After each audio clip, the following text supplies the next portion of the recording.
Hello and welcome বন্ধুরা, কেমন আছো তোমরা সবাই? আশা করি সকলেই ভালো আছো। আজকের এই ভিডিওতে তোমাদের ডাব্লিউবিএসএসসি গ্রুপ সি এবং গ্রুপ ডি রিকোয়ারমেন্ট নিয়ে আলোচনা করা হবে। এবং এটা কোনো রিকোয়ারমেন্ট ভিডিও বা নোটিফিকেশন ওভারভিউ ভিডিও নয়। এখানে তোমাদের যে এক্সাম প্যাটার্ন, অর্থাৎ এক্সামে কী কী সাবজেক্ট আসবে এবং সেই সাবজেক্টে আমাদের কোন কোন জিনিসগুলো আমাদের পড়তে হবে, ঠিক আছে, মানে বেশি ফোকাস দিয়ে পড়তে অনেক কিছুই হবে, ঠিক আছে। তো কোন কোনগুলোর উপর বেশি ফোকাস দিতে হবে, এসএসসি কোনগুলোকে তোমাদের মেনলি টার্গেট করেছে, তো সেইটা নিয়ে হচ্ছে যে আজকের এই ভিডিও। এবং তার সাথে সাথে যে কোন রিজিয়নে কেমন কি পোস্ট আছে, কোথায় কম আছে, কোথায় বেশি আছে, সমস্তটা আজকের এই একটা ছোট্ট ভিডিওতে তোমাদের সামনে তুলে ধরবো। তো চলো শুরু করা যাক আজকের ভিডিও। তো যে অর্গানাইজেশন এটা কন্ডাক্ট করছে সেটা হচ্ছে WBSSC, West Bengal school service commission. এবং এটা হচ্ছে ফার্স্ট এসএলএসটি, অর্থাৎ first state level selection test 2025। এখানে কী কী আছে না, গ্রুপ সি এবং গ্রুপ ডি রিকোয়ারমেন্ট হচ্ছে, ঠিক আছে। সাথে এবার যে ভ্যাকেন্সি যেটা বলছিলাম, দেখো তোমাদের টোটাল 8,478টা ভ্যাকেন্সি, মানে ভালো রকম একটা স্টেটের জন্য কিন্তু একটা ভালো রকম ভ্যাকেন্সি বলতে পারো যে 8,478টা। তার মধ্যে গ্রুপ সিতে 2,989টা ভ্যাকেন্সি আছে এবং গ্রুপ ডিতে 5,489টা ভ্যাকেন্সি আছে, মেল ফিমেল সব মিশিয়ে কিন্তু ভ্যাকেন্সি, ঠিক আছে। গ্রুপ সিতে 2,989 এবং গ্রুপ ডিতে 5,489, যেটা এখনো পর্যন্ত এসএসসি পাবলিশ করেছে। এরপর তোমাদের যে ইম্পর্টেন্ট ডেটস, কিছু যে নোটিফিকেশন তোমরা সবাই জানো যে রিলিজ হয়ে গেছে এবং অ্যাপ্লাইও লাস্টের দিকে, ঠিক আছে, এবং ডেট এক্সটেন্ড করেছে, যেটা কি করেছে না 12 তারিখ, অর্থাৎ ডিসেম্বর মাসের 12 তারিখ, 12ই ডিসেম্বর 2025 পর্যন্ত ডেট এক্সটেন্ড করেছে, যেটা তোমার অনলাইন অ্যাপ্লাইয়ের ডেট প্লাস ফিস পেমেন্টের ডেট দুটোই 12 তারিখ, ঠিক আছে। এক্সাম কবে হবে? এখনো পর্যন্ত এসএসসি যতটুকু ইনফরমেশন দিয়েছে সেই অনুযায়ী গ্রুপ সির এক্সাম হবে 18ই জানুয়ারি 2026 এবং গ্রুপ ডির এক্সাম হবে 25শে জানুয়ারি 2026, ঠিক আছে। তো টাইম মোটেই বেশি নেই, খুবই অল্প টাইম। এর মধ্যে আমাদের সমস্ত সিলেবাস কমপ্লিট করতে হবে। তো এবার হচ্ছে আসল কথা, যে সিলেবাস আমাদের কতটুকু পড়তে হবে, ঠিক আছে। তো সেটা নিয়ে কিন্তু আজকের এই মেন ভিডিও। তো এলিজিবিলিটি ক্রাইটেরিয়া খুবই একটা গুরুত্বপূর্ণ জিনিস। যারা ক্লাস 8 পাস করে গেছো, ঠিক আছে, তারা গ্রুপ ডির জন্য এলিজিবল। যারা 10th পাস করে গেছো, 12 পাস করে গেছো, গ্র্যাজুয়েশন পাস করে গেছো, ঠিক আছে, তারা কিন্তু গ্রুপ সিতে অ্যাপ্লাই করতে পারবে। গ্রুপ সিতে এবং গ্রুপ ডিতে যারা মাধ্যমিক পাস করে তারা অবশ্যই অ্যাপ্লাই করতে পারবে। গ্রুপ সিটা ক্লাস 10 এবং গ্রুপ ডিটা ক্লাস 8 ক্যাটাগরি করা আছে, 8 এডুকেশনাল কোয়ালিফিকেশন চেয়েছে। এবার এজ লিমিট হচ্ছে 18 থেকে 40 বছর। এটা কিন্তু অনেকেই ভাবে যে এজ লিমিট কতটা, ঠিক আছে, যে আমি তো ক্লাস 8 পাস করে গেছি কিন্তু 18 বছর হয়নি, আমি কি অ্যাপ্লাই করতে পারবো? না, তুমি অ্যাপ্লাই করতে পারবে না। তোমার এজ হতে হবে 18 বছর মিনিমাম। এবং কিভাবে 18 বছর না, 1/1/2025 অনুসারে তোমাকে 18 বছর হতে হবে, ঠিক আছে। যে ধরো তুমি 2025 সালের জুন মাসে 18 বছর কমপ্লিট হয়েছে, তোমাকে কিন্তু এখানে ধরা হবে না, কারণ 1/1/2025-এর আগে কিন্তু তোমাকে 18 বছর বা সেই ডেটে তোমাকে 18 বছর হতে হবে, তবেই কিন্তু তুমি এখানে অ্যাপ্লাই করতে পারবে। ক্লিয়ার? খুব ভালো কথা, ক্লিয়ার যখন। এবার যে অ্যাপ্লিকেশন ফি, জেনারেলদের সবসময়তেই বেশি থাকে জানো। জেনারেল ওবিসি ইডাব্লিউএস এর 400 টাকা, আর এসসি এসটি পিএইচ 150 টাকা। ক্লিয়ার? স্যালারি স্ট্রাকচার খুবই মোটিভেশন, এটা প্রত্যেকের ক্ষেত্রেই। যে স্যালারি হচ্ছে যে কোনো এক্সামের ক্ষেত্রে স্যালারিটা যখন মানুষ দেখে না, তখন তার মধ্যে একটা আলাদাই মোটিভেশন চলে আসে, কিন্তু এটা কিন্তু আসল মোটিভেশন ভাবে যারা নেয় তারা কিন্তু মস্ত বড় ভুল করে। কারণ স্যালারি দিকে কখনোই কিন্তু একটা এক্সামকে ভালোবাসা যায় না। একটা এক্সামকে ভালোবাসতে গেলে বা সেই এক্সামটা পেতে গেলে সেই যে মানে যে তুমি কাজটি করবে বা যে কাজটির জন্য তুমি এক্সামটা দিচ্ছ সেটাকে তোমাকে প্রথমে ভালোবাসতে হবে, স্যালারিকে নয়। কারণ স্যালারি তুমি সব জায়গাতেই পাবে কম বেশি। তো স্যালারি ছেড়ে তুমি শুধুমাত্র কাজটার উপর ভালোবাসা সৃষ্টি করো, দেখো তোমার অটোমেটিক সমস্ত কিছু মোটিভেশন চলে আসবে, ঠিক আছে। তো একটু বলে দিই স্যালারি। গ্রুপ সিতে এখানে যেটা এসএসসি বলেছে যে 22,700 টাকা থেকে 26,000 টাকা পার মান্থ, আর গ্রুপ ডির ক্ষেত্রে 20,050 টাকা পার মান্থ, ঠিক আছে। এবার টোটাল যে ভ্যাকেন্সিটা, গ্রুপ সিতে টোটাল ভ্যাকেন্সি 2,989টা, যার মধ্যে ইআর পাবে 717টা, এনআর আছে 615টা, এসিআর 443টা, এসআর 491টা এবং ডাব্লুআর 723টা। তো এবার বলবে ইআর এনআর এগুলো কি? ইআর মনে হচ্ছে ইস্টার্ন রিজিয়ন, এনআর মনে হচ্ছে নর্থার্ন রিজিয়ন, এসিআর মনে হচ্ছে সাউথ ইস্টার্ন রিজিয়ন, এসআর মনে হচ্ছে যে সাউথার্ন রিজিয়ন অ্যান্ড ডাব্লুআর মনে হচ্ছে ওয়েস্টার্ন, ঠিক আছে, ওয়েস্ট রিজিয়ন। গ্রুপ ডির ক্ষেত্রে 5,489টা টোটাল ভ্যাকেন্সি, যার মধ্যে ইআরএর আছে 995, এনআর এর ক্ষেত্রে 1607, এসিআর এ 534, এসআর এর হচ্ছে 680, ডাব্লিউআর এর হচ্ছে 1673টা।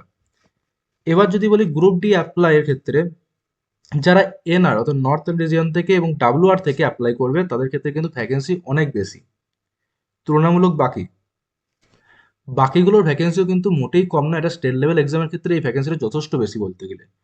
তুমি একটা যদি সেন্ট্রাল লেভেলের এক্সাম দেখো, এসএসসি জিডি বাদ দাও, এসএসসি জিডি বাদ দিয়ে, তো সেখানে কিন্তু যখন ভ্যাকেন্সি দেখবে তখন কিন্তু তোমাদের এই ভ্যাকেন্সি এই যে ভ্যাকেন্সিটা, এই ভ্যাকেন্সিকে তোমাদের কম মনে হবে না। তার কারণ হচ্ছে এই ভ্যাকেন্সিটা অনেক সেন্ট্রাল লেভেল এক্সামে অল ওভার ইন্ডিয়ার ভ্যাকেন্সিতেও হয় না, ঠিক আছে? তো তাই এটাকে কখনোই কম ভ্যাকেন্সি ভাববে না। সবসময় ভ্যাকেন্সি যতই হোক তোমাকে একটা একটা সিট তোমার দরকার, তো তোমাকে একটা সিট নিয়েই লড়তে হবে, ঠিক আছে?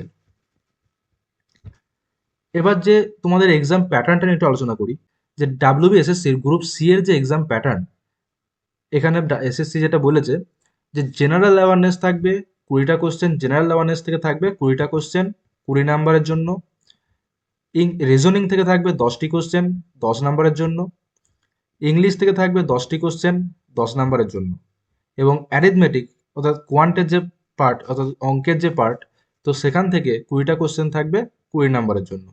তো টোটাল তোমাদের 60টা কোশ্চেন 60 মিনিট, অর্থাৎ 1 ঘন্টা তোমরা টাইম পাবে, ঠিক আছে? আর গ্রুপ ডি এরটা যদি বলি, তো গ্রুপ ডি এর ক্ষেত্রে মাত্র 3টে subject, 1 number general knowledge, 2 number reasoning আর অ্যারিথমেটিক। তো গ্রুপ ডি এর সিলেবাস কিন্তু খুবই সীমিত, যেখানে জেনারেল নলেজ থেকে তোমাদের 20টা কোশ্চেন থাকবে 20 নাম্বারের, এবং লজিক্যাল রিজনিং থেকে 10টা কোশ্চেন থাকবে 10 নাম্বারের, সাথে অ্যারিথমেটিকের 10টা কোশ্চেন 10 নাম্বার, ঠিক আছে? তো তোমাদের এখানে 40টা কোশ্চেন থাকবে 40 নাম্বারের জন্য, এবং টাইম যেটা পাবে 1 ঘন্টা। তোমাদের গ্রুপ সিতে কি হচ্ছিল, 60টা কোশ্চেন 1 ঘন্টা, আর এখানে 40টা কোশ্চেন 1 ঘন্টা। ক্লিয়ার? এবার একটু ডিটেলস আলোচনা করব। তো এবার একটু জেনারেল নলেজ, যেটা গ্রুপ সি পরীক্ষার জন্য কি কি তোমাদের পড়তে হবে, জেনারেল নলেজ যে টপিকটা আছে, তো সেখানে তোমাদের কি কি পড়তে হবে। তোমাদের ভারতের ইতিহাস পড়তে হবে, ভারতের ভূগোল পড়তে হবে, সাথে তোমাদের পশ্চিমবঙ্গের ইতিহাস পশ্চিমবঙ্গের ভূগোল সমস্তটাই ভালোভাবে পড়তে হবে। স্পোর্টস থেকে যে সমস্ত মানে কারেন্ট অ্যাফেয়ার্স উঠে আসছে এখন, সেগুলোকে করতে হবে, ঠিক আছে? বিজ্ঞানের যে সমস্ত ইনভেনশন যেগুলো সেগুলো পড়তে হবে। কম্পিউটারের বেসিক নলেজ, যেমন তোমাদের হার্ডওয়্যার সফটওয়্যার র্যাম রম যেগুলো হয় আর কি, তো সমস্তটা কিন্তু তোমাদের একটু হালকার ওপর তোমাদের কিন্তু নলেজ রাখতে হবে, ঠিক আছে?